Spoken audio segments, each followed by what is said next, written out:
Hello friends, આજે આપણે બનાવીશું મહાશિવરાત્રી સ્પેશિયલ ખીર, સક્કરિયાની ખીર. તમે જોઈ શકો છો આજે આપણે સક્કરિયાની ખીર બનાવી છે. ચાલો આપણે આજે સક્કરિયાની ખીર બનાવી. સક્કરિયાની ખીર બનાવવા માટે સૌથી પહેલાં આપણે 500 ગ્રામ જેટલા સક્કરિયા લીધા છે. સક્કરિયાને બટેકાની જેમ બાફવાના નથી, સક્કરિયાને વરાળની જેમ બાફવાના છે. જેમ આપણે ઇડલીના કુકરમાં બાફીએ ઇડલી, તે રીતે આપણે સક્કરિયા બાફવાના છે. સ્ટીમ કરવાની કડાઈમાં આપણે 2 ગ્લાસ જેટલું પાણી ઉમેરીશું.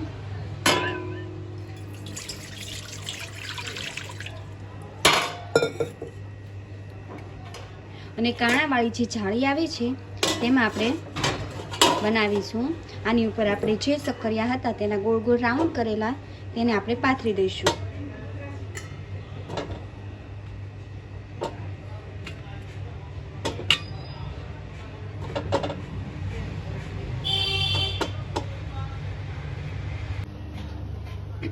આ રીતે સક્કરિયા ગોઠવીને સ્ટીમરનું ઢાંકણ આપણે બંધ કરી 10 થી 15 મિનિટ લગી લો ફ્લેમ પર એને ચડવા દઈશું. 10 થી 15 મિનિટનો સમય થઈ ગયો છે. હવે આપણે સક્કરિયાને ચેક કરી લઈએ. એકદમ સોફ્ટ થઈ ગયા હોય, જો આંગળી વડે કરવાનું, એકદમ સોફ્ટ થઈ ગયા છે. આપણા સક્કરિયા બફાઈ ગયા છે. જો એને બીજી રીતે ચેક કરવું હોય તો ચપ્પુની મદદથી આમ ચપ્પુ અંદર નાખીને ચેક કરી શકાય છે. જો આપણા એકદમ બફાઈ ગયા છે સારી રીતે. હવે આ સક્કરિયાને ઠરવા દઈશું. 10 થી 15 મિનિટ માટે મેં અહીંયા સક્કરિયાને ઠંડા થવા દીધા છે. એક કડાઈ લીધી છે. એ કડાઈમાં 1 લીટર જેટલું દૂધ લીધું છે.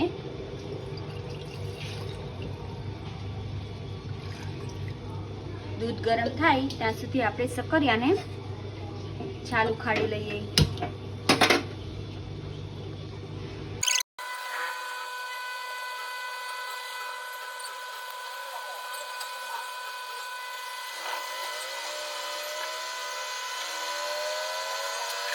બધા સક્કરિયાની છાલ ઉખાડી લીધી છે.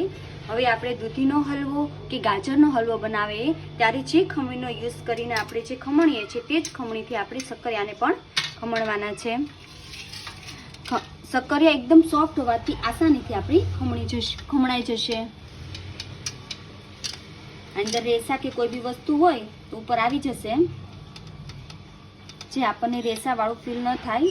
સરળતાથી આપણે ખીર ખાઈ શકીએ.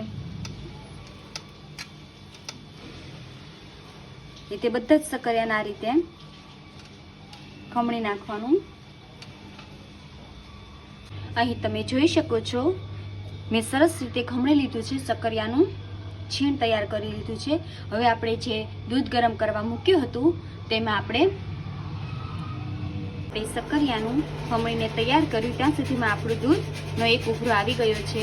હવે જે દૂધમાં ઉભરો આવી ગયો છે તેમાં આપણે જે ખીણ તૈયાર કર્યું હતું તે ઉમેરી દઈએ.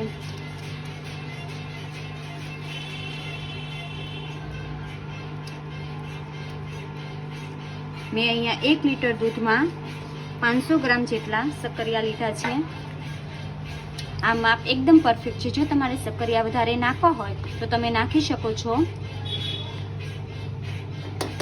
સક્કરિયા ઓલરેડી મીઠા જ હોય છે, તેથી આપણે ખાંડનું પ્રમાણ થોડુંક દૂધના પ્રમાણ પ્રમાણે જ ખાંડનું પ્રમાણ નાખશું. એ સક્કરિયા મીઠા હોવાને કારણે આપણે ખાંડ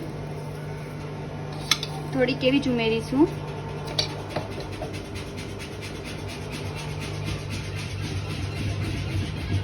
ખીરનો ટેસ્ટ લાવવા માટે આપણે થોડીક એલચી અને જાયફળનો પાવડર નાખીશું. 5 થી 6 બદામના કટકા નાખીશું.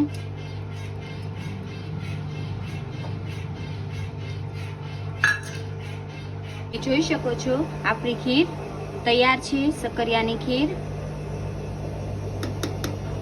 ખીરને ગેસ પરથી ઉતારીને 1 ટેબલસ્પૂન જેટલું આપણે ઘી ઉમેરીશું. ઘી એકદમ મિક્સ થઈ જાય ત્યાં સુધી તેને હલાવીશું. જો તમને આ વિડીયો પસંદ આવ્યો હોય તો તેને લાઈક કરજો, શેર કરજો અને સબસ્ક્રાઇબ કરજો.